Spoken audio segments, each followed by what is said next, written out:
Alright, welcome to another Sketchbook Saturday. In the sketchbook today we've got some fun stuff. I believe we ended off here with some expressions. So here, crossed that out. Let's zoom in a bit. Because that was just not working out. And I'm exploring in my Woolmancy pre-orders. Some of the people who paid a certain amount could get themselves drawn into the book, so I was exploring some ways that I could make this guy's daughter. And likenesses are hard, but you kind of get close, especially in the world of comics. You don't have to be exact, which is nice. This is from a maker fair. I had a booth there and I was showing people how to make comics, and I was standing and being polite, and all of my papers were laid out from script to inking to color. But in the downtime, I was exploring options for the next page of Stormcalmer. It's going to show the a big skyboat battle. And so thankfully the event had free Wi-Fi, which I appreciated. So I looked up flying ships, flying vessels, and seaplanes is the first thing that came up. So I drew some seaplanes, different seaplanes, and I realized that they kind of all had this whale shape to them. So then I started researching whales, and let's zoom in. So I'm researching whales. This is a humpback. And then I looked up blue whales, which I made this one look a little less creepy. Blue whales now officially creep me out. I was not afraid of blue whales, and now I think they're kind of eerie. They're just too long. It's like somebody took a normal whale and like stretched it like putty, and it's creepy. But back to the humpback. I had this issue, and it's the same issue that almost everyone has when designing flying ships. You know, how do you get a ship off the ground? How do you make it aerodynamic and have sustained flight? Because these ships, you know, they have to dock, and, you know, they have to kind of hover at sometimes. You know, if they like weigh anchor, how do you weigh anchor in a ship that's in the sky? So first thing, aerodynamics, I looked up the hydrodynamics of whales, which is a thing, and I found out that the lead edge of a humpback's flipper has this, like, I don't know, fluting? They're like little cones at the end, at the edges.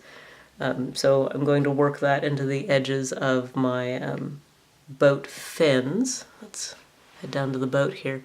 And I was actually stationed right beside, this is just some information. I was actually stationed right beside some boat builders, so I kind of felt the pressure to get this a little bit better than I usually would. But I drew out the shape in general without the sails. I just had the boat body, which is based on, you know, the end of this guy. I was getting this kind of shape. So I had the boat body, and I could not for the life of me figure out that suspended flight thing. And again, that's something that all artists who try for flying ships have to think about. Not all of them do think about it, but, you know, it's a thing to think about. So I was literally pacing back and forth at my table. There wasn't an alley like at a Comic-Con, so I just had like my own table as an island in the middle of the room. So I was like circling around, pacing back and forth. I had this furrowed brow, and, you know, people would come up, and I'd like have these glaring eyebrows at them, like, oh hi, I am actually nice, but I'm thinking really hard right now. But I went back to the nautical theme, and I thought maybe if I have jets on the bottom, like these big fans, and they look kind of like, you know, the underside of an octopus tentacle, that would fit with the nautical theme and provide some lift for the vehicle. And as I explained to many people, it doesn't have to work in real life. This design would not work in real life. It just has to be plausible. And if it's plausible enough, then people will just gonna be like, oh, ho, it's fantasy, that's fine. And then back to, I wanted to have some retractable fins on each side, so that if you're really in a tight jam, you can collapse them, open them up. There are jets on either side of the vehicle. Let's flip back. These little guys right here. Due to the lore of the area, they are mostly unused, but they're there if you need them, and then that would make the vehicle go much faster, and you would need to manipulate the fins on the side and the sails to make sharp turns. This is more information from the convention. Here, this was actually just yesterday. I was trying to, this should say 5/16, not 5/15. I was trying to work out, or I guess by the time this is airing, it would be two days ago. I was trying to work out a scene that it's one of those things where it works in your head, and it will work on paper because I've seen it done before, but I can't remember where the reference is from, so I have to kind of try to reconstruct this thing and make it as dynamic as I want it to be, and I'm still working on it. I'm somewhere in the middle. But I had someone comment while I was doing these, like, wow, your thumbnails are like actually thumb size. That's crazy. The reason why thumbnails are called thumbnails is because they are about 1 by 2 inches or 2 by 3 inches roughly. That's so that you can focus on composition. So you want to make your thumbnails small. There's nothing wrong with doing larger ones or doing quarter sheet size roughs. It's perfectly acceptable. But thumbnails are small so that you can kind of zoom out of the digital canvas, if you want to talk about it that way, and see the big picture, like how things are actually interacting with each other. So try to keep those thumbnails on the small side. This is me messing around with Captain Emilianus. I was getting close. I had a little issue with the mouth here. You see all the white out, but I'm getting there with her design. And so I looked up Matcha Green. Matcha Green is from the anime Roller Girls. And Roller Girls has... I don't love it. I don't recommend it to people usually because it's not that good as far as the story, but their design decisions are awesome, and their the stylistic choices that they made with their backgrounds are amazing. So if I recommend it to people, it's for those specific reasons. But Matcha Green is there. Each area is like its own faction, and instead of getting into like gang war territory, territorial fights, they just have one champion, and that champion has like some boosted superpower. Like they're just extra strong, really. And so, of course, these fights are ridiculous. And anyway, I think it's a shoujo, so it's not like it's Dragon Ball Z or anything. It's very silly. But Matcha Green has this personality, and has this like broken body angle that I really wanted to try to emulate. So I kind of incorporated that a bit here. And so on this page, I was mimicking what I did here with Halvdan. So this was Halvdan's general emotions page. I'll have to scan these and recomposite them in a way that I can easily access while I'm making the comic. But this is Emolia's, or Captain Emilianus's page. And I was just having fun with her design mostly. Like her expressions are important, but for her, like with Halvdan, let's flip back to him real quick. For Halvdan, he doesn't have a uniform, so I just have to think of what generally he would be like. He's athletic because he's been training for the guard his whole life, but he's very compassionate. So there's a softness to him, and he's a flute maker, so he has to work with his hands a lot. So I have to take all of those things into consideration. But with Captain Emilianus, she's part of a military group. So her uniform is going to be reflected in everyone else. So I have to get... Oh, I messed up the color here. I have to get something that will work for her personality and for everyone else. And she has this reputation to uphold as this like cool sky captain. The hair is actually part of the uniform. I mean, it's hers, but they have to keep it This is actually on the short side. They have to keep it as long as possible. It's a signal for peace. In wartime, they cut their hair, so a little shorter than this. So, if she cut her hair too short, like, everyone would think a war was on. So, her appearance really matters, which is part of the problem. She's very burnt out and tired of being the face of the military at this point. There is a really great independent comic series called Skies of Fire. And at one point, Amelia has a drape on one side, and I noticed that the main character of Skies of Fire, one of them, had something similar. So I doodled some poses, did some studies of her, plopped Amelia's head on, basically.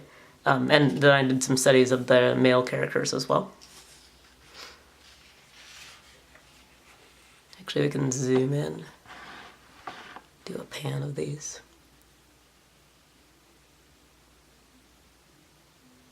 And I wasn't going to going for copying what I saw, just getting the general idea, because my work is not made in the same way that theirs is. And their work is lovely. This is beginning to work on Magdi. Magdi is Amelia's cousin. She's a swordsmaster. And I have to, so if Emilianus is a captain, Magdi is the rank, it's like a half rank up from a captain. She's a captain, a specialized warrior, so she's above a captain, but doesn't typically have a crew to command, although she can and she does. So Magdi is, for all of Amelia's straight lines, Amelia is very triangular typically. Magdi is, she's more stout as far as like her personality. She's very firm, solid, and tough. But as far as her looks are concerned, she is the softer of the two. She's got the curly, dark hair. And her uniform, again, if she's a rank above Amelia technically, if she's a specialized version of Emilianus, she has to have a uniform that signifies that. By the way, all this darkness, I'm probably going to have to put something on her chest to break that up, because it's a lot of dark. Or maybe I won't. I probably will. So with Magdi, let's zoom in. So drawing them together, usually you design characters in pairs. I didn't really have the patience to do that last night, but I did one of them together. Here she's looking a bit too angular, too much like Amelia. Getting a little better here, but something's amiss. This one was pretty good. This one getting a bit of her personality, and here's looking okay. Her uniform, I decided to potentially cut one of the sleeves, just have a long glove instead. So she has one fully sleeved and gloved arm, one no sleeve and glove. Unfortunately, it's in the mountains, so it's going to be chilly. So she's probably also going to have a drape on top of this, like, all the time. Maybe. So we'll see. So again, drawing the two of them together, just to get a little bit of expression going on. Not the best drawing in the world, but I was trying to feel Magdi out. And actually, after I did this, I was able to draw a sketch of her that was pretty true to her personality. So I was pretty pleased with that. And so comparing to Amelia's general costume, you still have the collar, but it's a double collar. I think this is going to be the extra triangle will be gold. Magdi actually comes from a different branch than Amelia does. So branch in the sense of not branch of military, but location. So while Emilianus, her colors tend toward purple and lavender because she's in the capital city, Magdi's overall shade is green because she is from a different part of Etter. So, they're from the same part of Etter, they're cousins, but her military service is in a different area. So while she plays a not quite a cameo. Well, she plays a small part in this story because she comes to visit. She's not actually stationed in this area. So their uniforms will be a slightly different color as well. And that is all for this month. Lots of character design and exploration. Bonus round. This is my C-log, because I'm clever, for my upcoming residency trip aboard the Falkor. So it's their sea trials for May 2019. We are searching for space rocks. We're looking for meteorites that fell near the Quinault Canyon. I have literally one page. So I just wrote a quick summary of how I'm feeling about the trip and what I have to do. And these are thumbnails. I am making an illustrated map and doing some travel journal comicking. But the map is the main feature. So, all of them have coast of Washington, Oregon. I did some research on where we're going to be. And our route there is not too strenuous. So I'm thinking of using the extra space for maybe some infographics, or just leaving it mostly dark and going for the space theme. So I'll have a really dark ocean area, work on top in white, so you invoke kind of that like astrological star kind of feeling. Then all of the illustrations, and I'll put more illustrations into the map. I really hope that we find some cool fragments so I can get those on there as well, with some information, and then more detail in this travel journal, which I hope to reproduce and print both of them, so you'll be able to get a copy of the map and the travel journal eventually. That is my plan anyway. So I will see you next month.